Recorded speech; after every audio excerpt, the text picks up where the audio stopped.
Welcome to Let's Get Metaphysical. Join with us on this segment with an interview with Patrick Displace, founder of the Australian School of Esoteric Studies. We'll see scenes from a gathering and an interview with co-founder Liz Loring. Archaeologist Patricia Eisenprice tries to discover if the Hopewell Indians of Fort Ancient used portions of the site for determining the summer solstice. We'll be introducing a new series on keeping fit with Kathy Hunter. Hello, and welcome to another segment of Let's Get Metaphysical. I'm Becca Barbatsis, and today we are sitting in this beautiful arboretum in the Mount Airy Forest with a distinguished visitor, Mr. Patrick Duplace. Mr. Duplace is coming to us today via originating in Australia or traveling through Australia, New Zealand, London, and now he is coming to the States and along the way bringing his teachings about esoteric healing.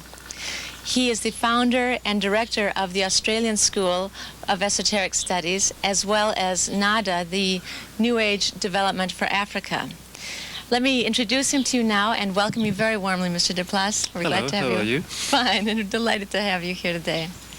Can you tell us first, for the audience, define esoteric studies, esoteric thought? Well, the word esoteric, if you look it up in the Oxford Dictionary, it says a hidden knowledge for the chosen few.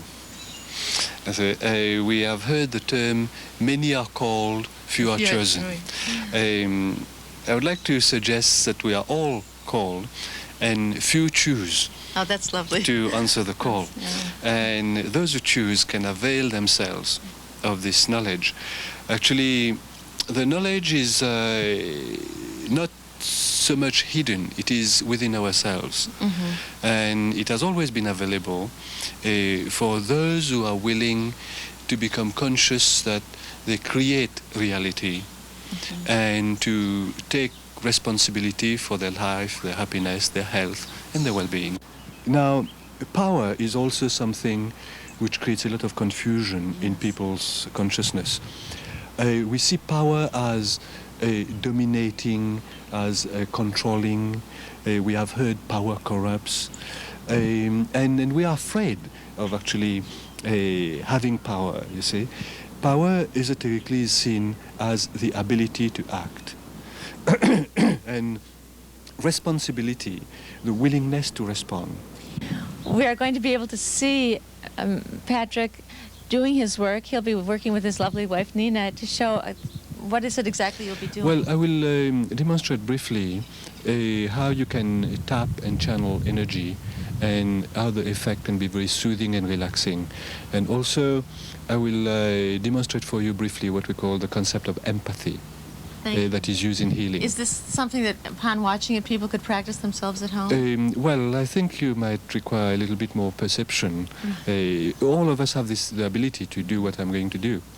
But it, like, swimming, everybody can swim, but mm-hmm. you need perhaps practice. A bit of practice and learning how to do it. All right, lovely. Well, we'll look forward to seeing that. Thank you. The principle of healing, esoteric healing, you have the magnetic, the psychic, and the spiritual part. Now, the magnetic part is to alleviate the symptom, where you tap into energy from the universe and you allow this energy to flow gently. Now, I'm going to pass a gentle flow of energy down Nina's back, and you will see what happens. Just right here.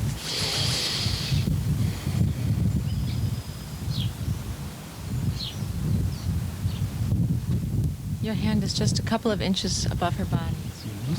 And see, she just falling back. Now, there's no magic in what I've said, or everything is, there's no magic in what I've done, or everything is magic. The gentle flow of energy is very soothing, and automatically she started moving towards the source of that flow of energy as she relaxed. Now, what did you do to get yourself, mentally Well, that's what healers do. Aligned. They just allow the energy to flow. Mm-hmm. Okay? Now, the next thing I will do is called empathy. Now, as Nina is standing there next to me, just observe what happens.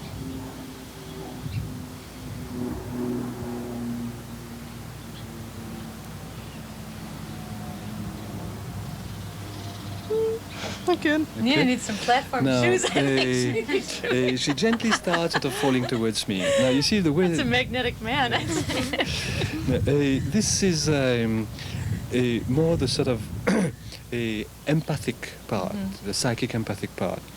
What I did, I opened my astral body, or my aura, if you prefer, and I embraced Nina within my aura, and then I started relaxing, and automatically she felt this relaxation, and she started relaxing with me. Would you like to experience that? Oh, I'd love to. Yeah? Thanks. Okay, keep your microphone in your hand if you wish, and Okay. now just stand there. Whatever you feel, just let it happen. I will pass the energy gently down your spine. Okay, no problem.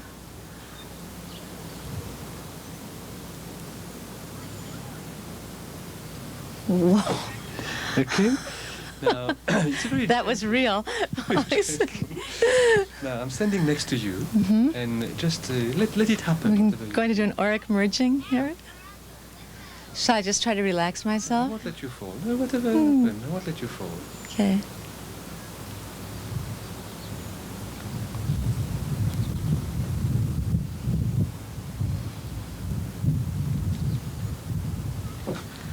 Oh my Okay. goodness. It's very... There's a slight breeze. It's not that strong. And you see That's what amazing. the healer does, the esoteric healer. He becomes attuned with the person he's helping. He creates a space where the person starts discovering his or her own resources, and it becomes easier for the person to make the decision whether he or she wants to be healed. Oh, You see? That's interesting. Feeling safe, and also using the strength of the healer until he or she discovers that the healer was not needed, but was needed so that the realization would come that he is not needed. are you sort of like a battery, and in a way we hook up and you No, charge the us? Battery, the battery is the universe. We are all terminals. We are all Suffice terminals. to say that I know how to use my terminals, and you don't know yet. Lovely. And one other question is this: when you relax your auric field, and I then fall into yours, is that entrainment? Are we starting to sort of oscillate at the same frequency? Or is it not? Yeah, what happened is I start sort of matching your frequency. Then I relax. And as I relax, you start resonating Yes. with me. You see, first I match your frequency, then you start coming with me as I change mine. So can this be explained using the laws of physics? Well, it can be explained. You know the expression to cut the air with a knife? You walk somewhere, you can feel the tension. Now, two things are interesting. Firstly, you have subtle sensors that can feel the tension in the air. Secondly, some people who were upset were able to set the tension in the air without realizing, without wanting, Yeah, you know. objectively. Sometimes Now, you it walk is- in a room and you yeah, feel it. There's yeah. just someone in there who's angry and you don't even... But it is possible to control, to control that, to do that in a conscious manner, to become conscious that you are consciously doing it. When you are angry, you are conscious you are angry. Yes. But you don't realize the consequences of you being angry. But you can use those powers that create the tension in the air to create peace and harmony. Actually, something that you will notice, and now I'm addressing the viewers, as you watch this show, as you experience this demonstration, through the electromagnetic nature of this tape and of the waves reaching your television set, become aware of the subtle changes you feel within you. As I was relaxing someone here for the demonstration, this effect will persist through this film, and you will be able to experience it in your home. So people are falling into their couches while they're... They're not falling into their couches, but they will feel, Ah, really? That's lovely. Think of the good you could do getting on our cable show. Thank you again so very much. It's Thank you lovely. very It's much. delightful meeting you and working with you. My pleasure.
Barb and I just got together and started sharing some ideas of how much we had grown in the 12-step program, and got in touch with our own inner joy and decided that we wished to share that and make it open to a place that was safe and sharing for everyone, so that they could come and experience their own inner selves and have a transformation. Barb quit real estate and I got out of the retail business and decided that we would find a new way to share ourselves with other people in a very non-threatening atmosphere, and we decided that we needed to give our full time and effort to that, coming from a place inside of us, which was our heart. We did a lot of talking about how we wanted it to be. We wanted it to be very non-threatening. We wanted it to be open to everyone. We wanted to grow and change and see that there were choices in their lives, and that they didn't have to continue living in sadness or pain and in darkness, that it was about being happy and being in touch with ourselves and being in love with ourselves and in love with life. That we've been given a beautiful gift from the universe, Great Spirit, God, whatever you wish to call it, and that being here was about expressing that inner joy and that beauty. So Barb had been to Sun Bear's medicine wheel gathering last September, and she came up with the idea that between the Indian spirituality, which was about living in harmony with Mother Earth and being at peace with oneself, and practicing being centered and being in touch with the heart, that in combination with the 12-step program, which helps us all see that we have choices in our life and that we don't have to live our lives taking care of other people, but just being in love with ourselves and taking care of ourselves, and then sharing that love openly and freely in a very spiritual way. So we combined those two ideas together and decided that the picture in our minds, both of our minds, was people gathering together in the oneness. So thus it needed to be called a gathering. We didn't call it the gathering because that limited it and made it sound like it was only going to be one gathering. So we decided to put a gathering on it, and that meant that it could happen over and over and over again.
Together.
originally 12 feet wide and 3 feet high and was made entirely out of the same glacial till that you're standing on today.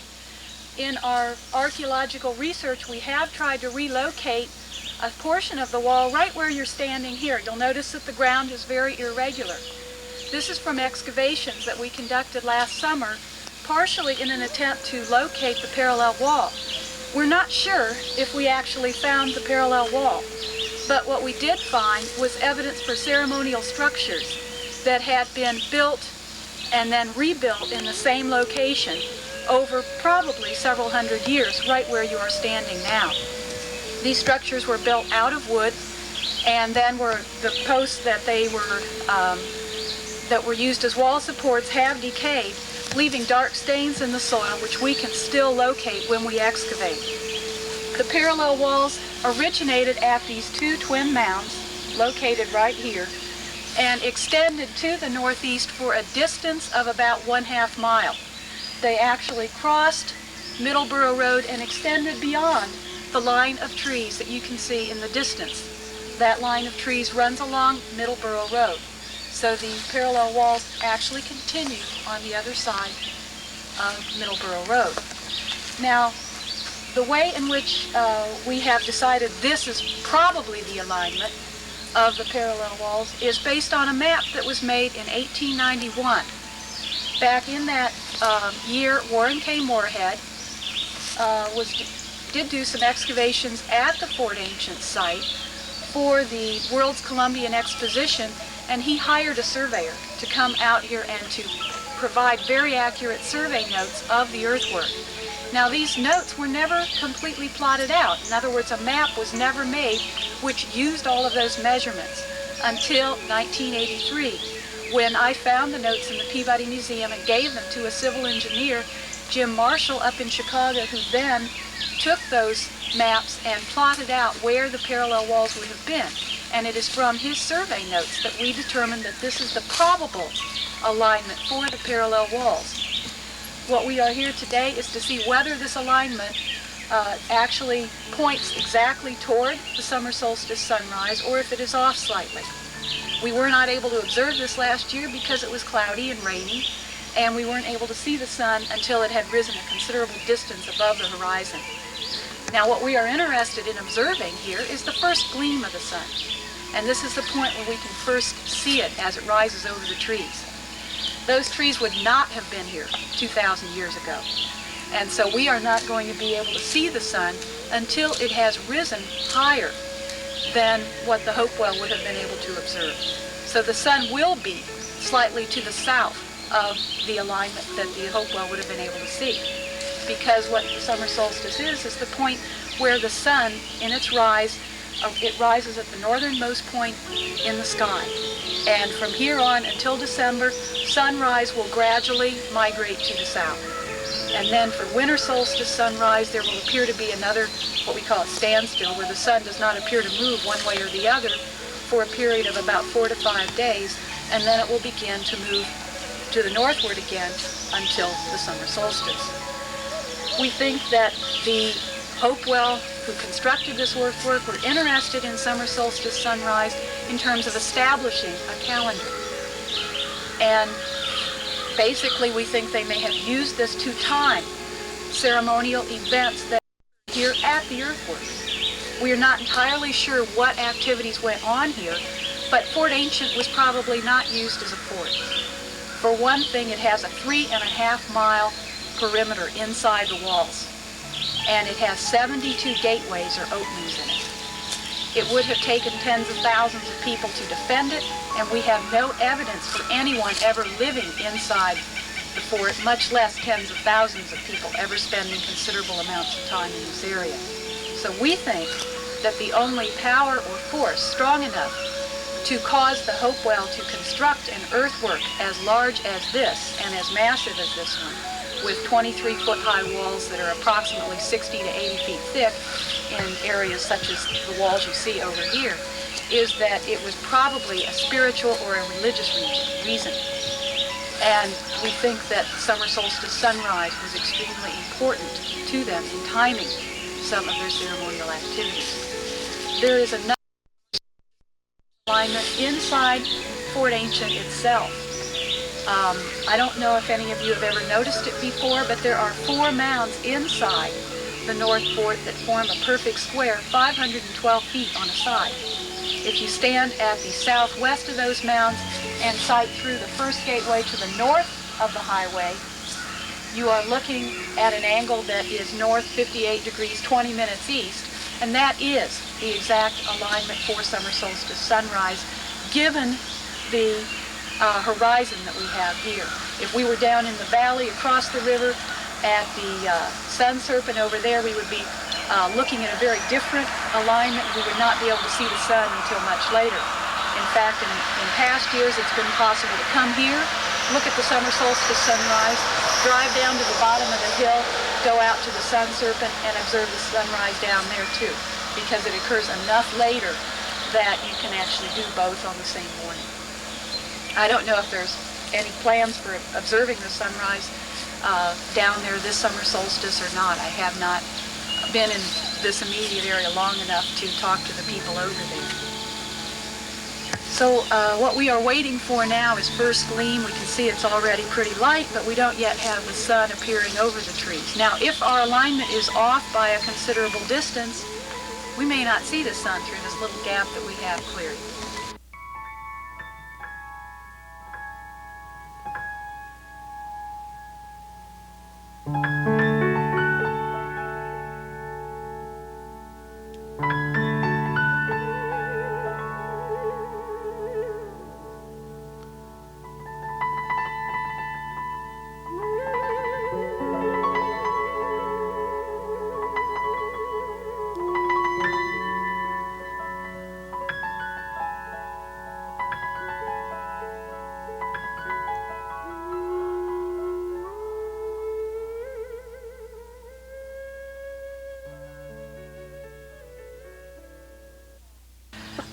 Now in this case we've got the 2 lunar alignments and the summer solstice alignment all originating at the same mound. And the summer solstice alignment goes through the first gateway to the north of the highway. The northernmost moonrise is 1 gateway to the north of that, and the southern northernmost moonrise is the 1 gateway just to the south of the highway. But they all originate at the same mound. And John White, who's the archaeologist studying the sun serpent, followed that, surveyed that across the hill and came up into Fort Ancient. He informs me that his alignment going across the valley points toward that same mound. And I really don't think that's coincidence. Really? For the probable, and I'm calling it probable right now, there seems to be also a winter solstice alignment that may be possible here. It depends on the horizon. We actually tried to test this. We tried to look for alignments through every single gateway. What we found is that there are very few walls that are constructed high enough on the hill so that you actually have a clear view of the sky when you look through the gateway. In most cases, you're looking down a little bit into a ravine. And in cases like that, even where we seem to have possible alignments, we threw them all out. The only ones that we accepted were the ones where you had a clear view of the horizon itself.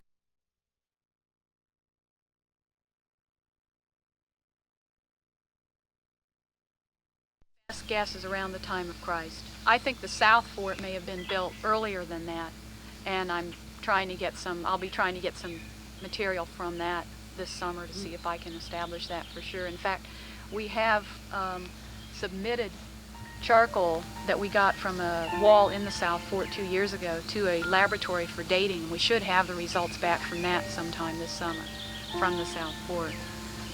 It takes longer because of the quantity of charcoal that we had. And, it's also from the ditch adjacent to the wall, not from the wall itself. And we had to submit 2 dates to try and check each other to see if what we are getting is the construction of the wall or something later in time. I have a feeling it's to the south, but I don't know.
Thanks again for joining us for Yoga Energy Systems. Today we're going to do exercises that strengthen the abdominals, the whole set of muscles along the front of the body. Now, a lot of us need stronger abdominal muscles to help aid in digestion and elimination and to relieve the tension on the back. But don't do these exercises if you just ate a big meal or if you have a lot of back pain. Consult a physician, see if this is appropriate. It's best that these be done on an empty stomach. The first strengthener that we'll do is just simply sit in any way that's comfortable for you, and as you inhale, let your abdominal muscles relax. And then as you exhale, as you breathe out, contract the abdominal muscles, press them towards the backbone, flatten them out. And then as you inhale, just let your whole belly, abdominal organs relax, all the muscles relax. And then as you exhale, contract, and see if you can strengthen the muscles just by contracting and flattening them. Then when you inhale, let the whole abdominal area relax again. So this is getting you in touch with where the abdominal muscles are and how you can strengthen them just by contracting them. Now let's go to the knee to chest position, which we'll do lying down. So lying down with one knee bent, which is a nice protective place to have it. Okay. Take the other knee and bring it in towards the chest. And as you breathe out, feel your abdominal muscles contracting in order to bring this knee in towards the chest. Inhale, release the knee. Exhale, contract the abdominal muscles and press the knee in towards the chest again. Inhale, release, and the abdominal muscles relax. Once more, exhale, press the knee in towards the chest, contract the abdominals, and then release. Now do the same thing with the other knee. As you breathe out, reach around the outside of the knee, bring it in, press, massaging the internal organs, and as you inhale, let the abdominal muscles totally relax. Exhale, bring the knee, press it into the chest. Inhale, relax. Exhale, press the knee once more, last time, and then relax. Good. Now to increase the strength in the abdominals, you can bring the knees both into the chest. That's it. As long as that's comfortable for you, it releases the tension in the back and strengthens the abdominals. Now see if you can start to lift the head and chest, which requires strength in the whole front of the body, and then lower it down. Now with the knees bent, as you breathe out, lift the head and chest up towards the knees, and then lower down. And then breathe out, lift the head and chest up towards the knees, and then lower down. Exhale, last time, lift the head and chest up towards the knees, and then lower down. Good, and then let your legs rest on the floor and your abdominals relax for just a moment. Now we're going to do a slow leg lift, but take the full count of breathing in to lift the leg up. So again, one knee, let's have the right knee bent, and that foot's on the floor. And now you're going to be lifting the left leg, strengthening not only the abdominal muscles, but the hip flexor and the quadriceps. So as you breathe in, lift that straight right leg up. And as you breathe out, lower that straight right leg down to the floor. Now for some people this might be too much of a challenge, so you can bend your knee and lift the leg up. Okay. But for other people, keep the leg straight and see if you can bring the lower back to the floor. So if you let the lower back arch up, that's too much strain on it. So use your abdominal muscles, lower the back to the floor. Press it down and inhale, lift the leg up as you breathe in. And as you exhale, keep the lower back on the floor and lower the leg down. Okay, let's do the other side. So now it's the left knee that's bent and the right leg that's straight. Keep the lower back on the floor, inhale, and slowly lift the leg up. And exhale, slowly breathe it out, breathe it out, breathe it out, and down. Now, as you continue to do this, if you want more of a challenge, you could put a weight, like a 1 or 2 pound weight, on the ankle of the straight leg. Okay? But for some people, it might be better just to start like this or with the knee bent. Remember, that's the other option. Okay. So last time, inhale and lift the leg up. Exhale, lower it down. Good, so that strengthens the abdominal muscles and the hip flexors and the quadriceps. Now I'd like you to do this really nice, simple routine for strengthening the whole abdominal muscles and massaging them as well. Keep the right knee bent and bring the left knee in towards the chest. This time you inhale. This is a little different. Breathe in and press the thigh against the chest. Now as you breathe out, stretch. This is going to tone the belly. Lift the head and arms up. They're parallel to each other. And as you breathe in, this is the belly toner. Breathe in and press. Breathe out and lift the head. The head looks up towards the ceiling. The arms are straight and the leg is in line with the bent knee. And breathing in. And breathe out. Breathe in. Last time, breathe out. The shoulders just come ever so slightly up off the floor. You can feel you're using the strength in your abdominal muscles. Now on the other side, the belly toner. Inhale. This is a little different. Inhale and press the thigh against the chest. Exhale, lift the head, shoulders, and keep that right leg now straight and in the same plane as the left leg. And inhale. Exhale. Eyes look up at the ceiling and breathing in. Massaging the internal organs, breathing out.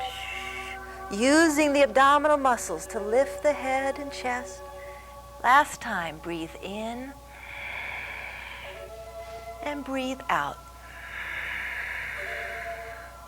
Good. Then stretch your arms up over your head. Oh! Roll over and sit up. And again, notice how you've used and strengthened the whole muscles along the front of the body that support your internal organs, that maintain healthy posture, relieve back strain, and give you a sense of being from a strong center. Once more, as you breathe in, let the belly relax. And as you exhale, contract the abdominal muscles all along the front. That's it. Yeah. So now you have a little bit more strength in the whole front of your body, more support. See you next time at Yoga Energy Systems. Thanks. Hatha Yoga is a soothing exercise that's practiced by people of all ages and fitness levels. You may not do the exercises the same as you see on the screen, but you'll receive the benefit from moving as far as is comfortable for you. Remember to go at your own pace and stop anytime you want to and relax.